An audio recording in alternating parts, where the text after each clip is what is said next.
Yes, my friends, welcome back. As tonight we continue our domination in the Conference League, securing our top spot position by picking up a very easy 3-1 win against FC Astana. Now, let's keep things real yet again. We have not learned anything in the Conference League outside of one thing, and that thing being that the squad players now, they are showing that they are really understanding and they are very familiar with Maresca's play style and methods.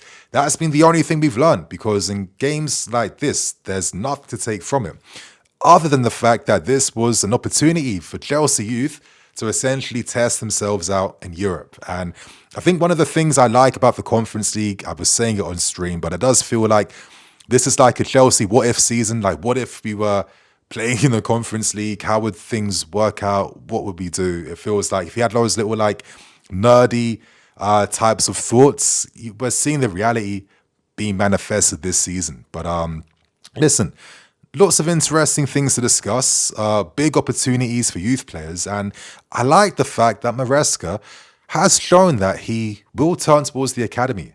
Now listen, of course they're testing themselves out against Kazakhstani opposition, but come on, we've been Chelsea fans over the years, man. How many managers were giving opportunities to youth guys? Even when we played against League 2 teams and League 1 teams and teams of that nature, or even when we had won games like 4-5-0, there was like 20 minutes left to go, and there was a moment to give that exciting youth prospect at least some minutes to show what they can do. We were never doing stuff like that. So Maresca has to get some credit for really utilizing everything the club has at his disposal. I think the most positive thing about this game is the fact that acheampong, the excellent, talented, versatile defender, has got big hype and promise across Europe, started a game finally.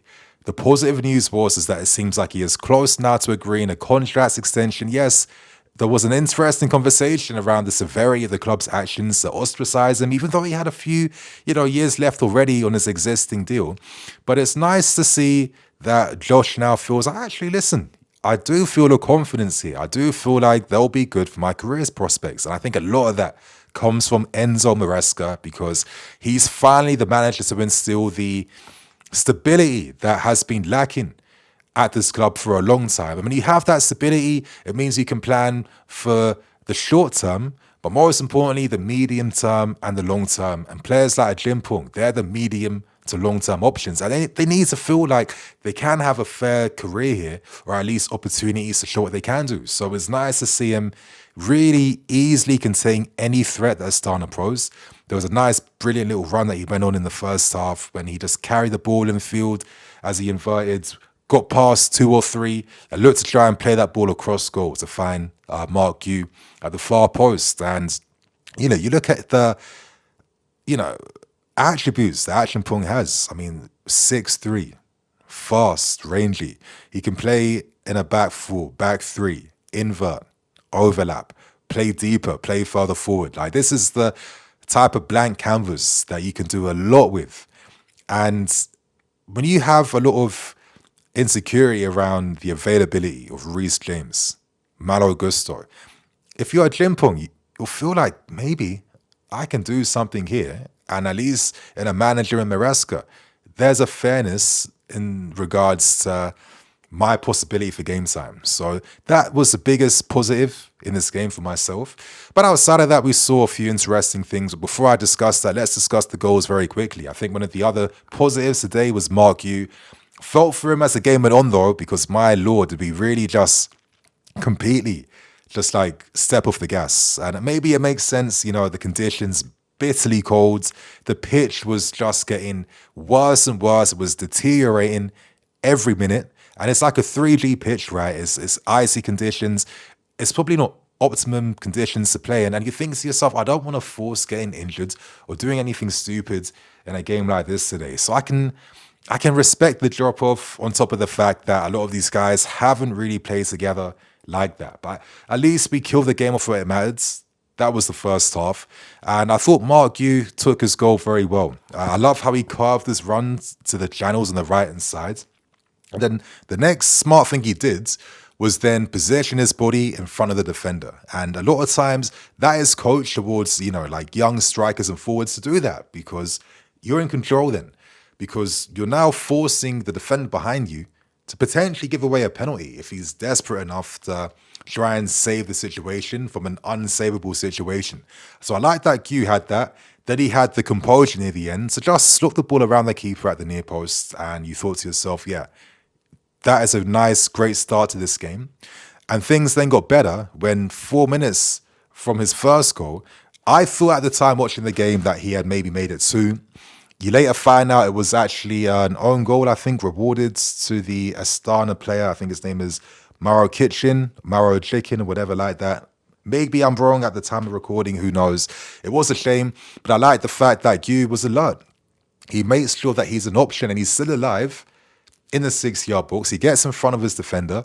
And of course, some unfortunately then in terms of the goal not being rewarded to him. But that was Mark Guiu's game in the first half. It was doing the smart actions. Listen, it wasn't a hard test for him. He was physically dominant against their defenders. He was holding the ball up well, bringing guys into play throughout the game and not really having much to stress about. But listen, you have moments like this regardless of your position. Show what you can do. So I'm quite interested to see what the future holds for him this season. Is he maybe going to get a loan in January? Is he going to continue to maybe play all our games in the Conference League?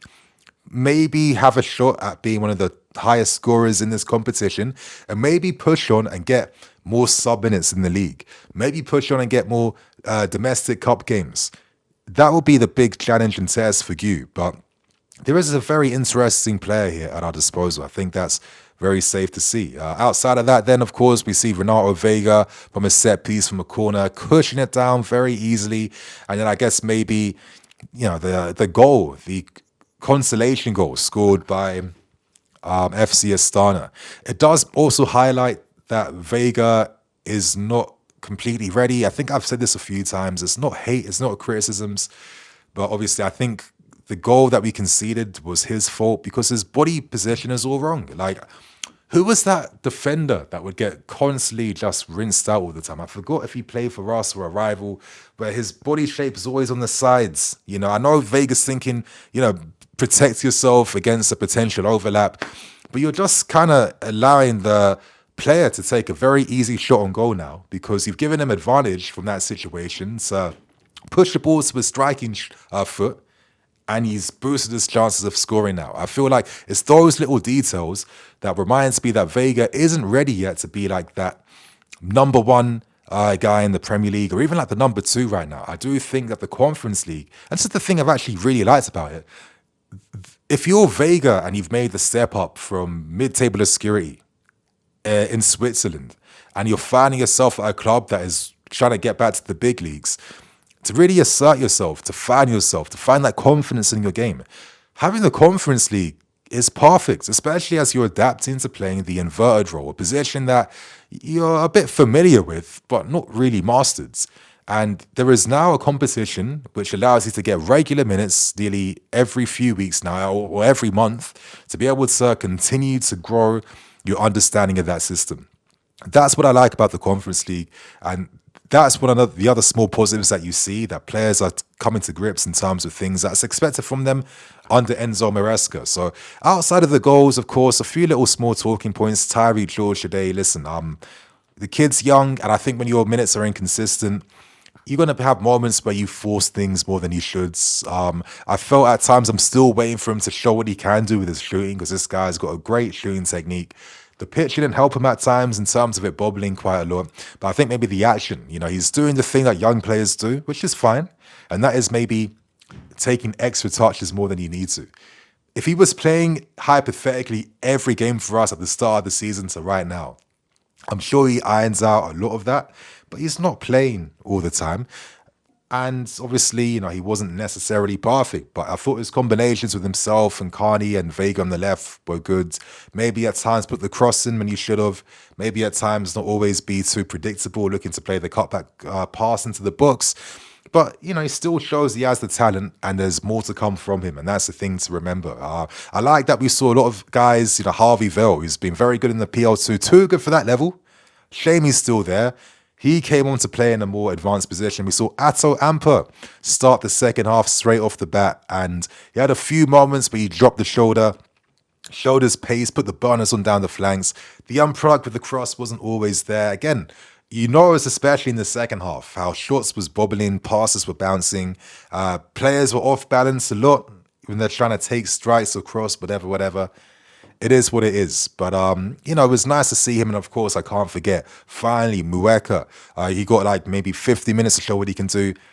We weren't necessarily able to always find him with opportunities. But I've really liked Maresca. I think this guy's a super talent. And listen, in terms of his game style, I've always seen a bit of like an Aguero to him. You know, he's stocky, low center of gravity. He can play deeper. He can fashion shots for himself. He's very comfortable at carrying forward to score. He can produce when he's got that type of style. I'm not saying potential. Don't get that mixed up. Play style. I see that from him. So it was nice to see him get a few minutes. And it was nice to see guys like Sam Maresca. He started the game and ended it. I think Maresca will be impressed with the platform he was at the base of our midfield, regularly receiving under pressure. Very easy for him. But tactically, he was showing that, you know, I know where to be on and off the ball. The manager's going to like that. And little details like that, man. So yeah, you know, it was an interesting performance. It really dropped off near the end. Second half became a little bit of a snooze fest. Let's keep things real with you.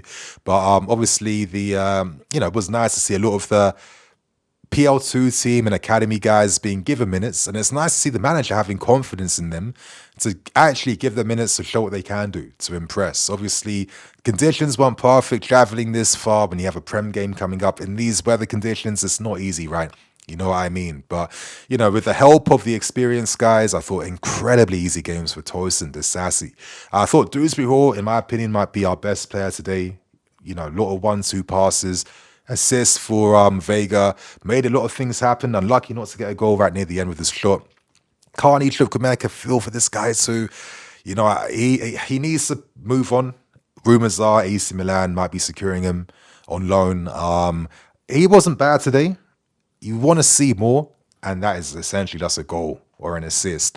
But he was making play happen with combinations, forced a lot of 1-2s to inject pace into the game. As the second half opened up, he was able to demonstrate his carrying abilities. And come on, we have to also be fair. He's not playing any minutes, so you're going to be rusty. Like, they're not robots. Like, you need to have something to build off from. So, I don't know. In the end, everything kind of worked out, and this was like a training ground game. And it was hella easy. So my friends, that's everything today. Hope you guys enjoyed. Share your thoughts and opinions, all that good stuff. And I'll see you very soon. Cool.